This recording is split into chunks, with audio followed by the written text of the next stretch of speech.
অখিল গগৈ ৰাইজৰ দলৰ প্ৰক্ষেপিত প্ৰাৰ্থী নজৰুল ইছলামক বিপুল আদৰণি খ বাইক ৰেলী 22 নং দক্ষিণ হালমৰা বিধানসভা সমষ্টিত ৰাইজৰ দলৰ প্ৰাৰ্থী নজৰুল ইছলামক বিপুল আদৰণি জনোৱাৰ লগতে খ বাইকেৰে ৰেলী কৰি আগুৱাই নিয়ে সমৰ্থকসকলে। 22 নং দক্ষিণ হালমৰা বিধানসভা সমষ্টিৰ মহাপ্ৰতাপী নেতা প্ৰাক্তন মন্ত্ৰী তথা বৰ্তমানৰ বিধায়ক ৱাজেদ আলী চৌধুৰীৰ দুৰ্গত মুখ্য নাটক ৰাইজৰ দলৰ প্ৰক্ষেপিত প্ৰাৰ্থী নজৰুল ইছলামৰ। নজৰুল ইছলামে প্ৰাৰ্থিত্ব লাভ কৰি দক্ষিণ হালমাৰা সমষ্টিত বিধায়ক ৱাজেদ আলী চৌধুৰীৰ দিনত বিধায়ক পুঁজিৰ আবণ্টনৰ ক্ষেত্ৰত সংগঠিত হোৱা দুৰ্নীতিৰ বিৰুদ্ধে তীব্ৰ নিন্দা কৰাৰ লগতে 2021 চনৰ নিৰ্বাচনত যদি ইছলামে বিধায়ক হিচাপে নিৰ্বাচিত হ'ব পাৰে তেন্তে সমষ্টিটোৰ পৰা দুৰ্নীতি নিৰ্মূল কৰাৰ উপৰিও গৰাখহনীয়া স্থায়ী সমাধান কৰাৰ লগতে যাতায়াতৰ ব্যৱস্থা উন্নত কৰাৰ উপৰিও সমষ্টিটোৰ মৌলিক সমস্যাসমূহ সমাধান কৰিব বুলি ৰাইজক সংবাদ মাধ্যম যোগে আশ্বাস প্ৰদান কৰে। ৰাইজৰ দল বিজেপিৰ বি টিম বুলি চৰ্চিত হোৱাৰ সম্বন্ধে সাংবাদিকে সোধা প্ৰশ্নৰ উত্তৰত নজৰুল ইছলামে কয় যে যি বিজেপি চৰকাৰে অখিল গগৈক সুদীৰ্ঘ 16টা মাহ কাৰাগাৰত বন্দী কৰি ৰাখিছে সেই দলৰ বি টিম কেনেকৈ হ'ব পাৰে। ৰাইজৰ দল কাৰো লগত বি টিম নাই, ৰাইজৰ দল সদায় এ টিমত আছে আৰু আগলৈকে এ টিম হৈয়ে যুঁজিব।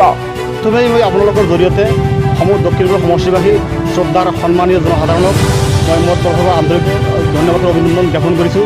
তেওঁলোকৰ দোৱা আৰু আশীৰ্বাদৰ ফলত আমাৰ দলৰ কৰ্মকৰ্তাসকলৰ অশেষ চেষ্টাৰ ফলত সন্মানীয় অখিল গগৈদেৱৰ নেতৃত্বত গঠন ৰাইজৰ দলে মোক দক্ষিণ সমষ্টিৰ পৰা ৰাইজৰ দলৰ প্ৰাৰ্থী হিচাপে আগবঢ়াইছে।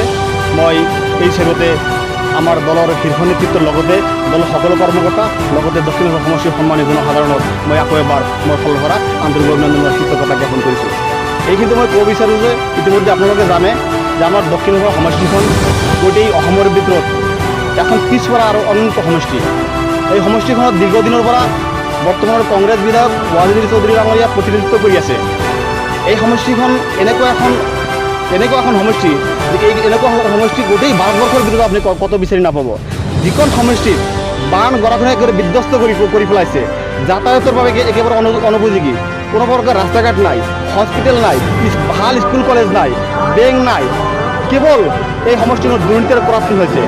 মাননীয় বিধায়ক ৱাজেদ আলী চৌধুৰী ডাঙৰীয়াৰ নেতৃত্বত তেওঁৰ এটা বাহিনীয়ে আমাৰ সমষ্টি উন্নয়নৰ পৰা অহা যিসমূহ ধন আহে সেই সকলো ধনৰ ওপৰত অগাধ তেওঁলোকে দুৰ্নীতি কৰিছে।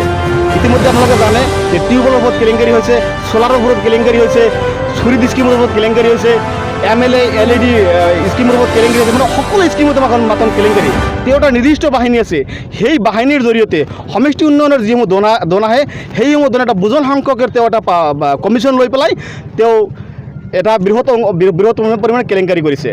আৰু তাৰ বাবে আমাৰ সমষ্টিৰ জনসাধাৰণে এইবাৰ 2021 চনৰ নিৰ্বাচনত এটা পৰিৱৰ্তন বিচাৰি আছে, এজন যোগ্য প্ৰাৰ্থী বিচাৰি আছে। আৰু যিজন প্ৰাৰ্থী আমাৰ সমষ্টিখনৰ পৰা আমাৰ সমষ্টিৰ যিসমূহ সমস্যা আছে সকলো সমস্যা সমাধান কৰিব পাৰিব, ৰাস্তা ঘাটৰ পৰা আদি কৰি জ্বলন্ত সমস্যাসমূহ সমাধান কৰিব পাৰিব। আৰু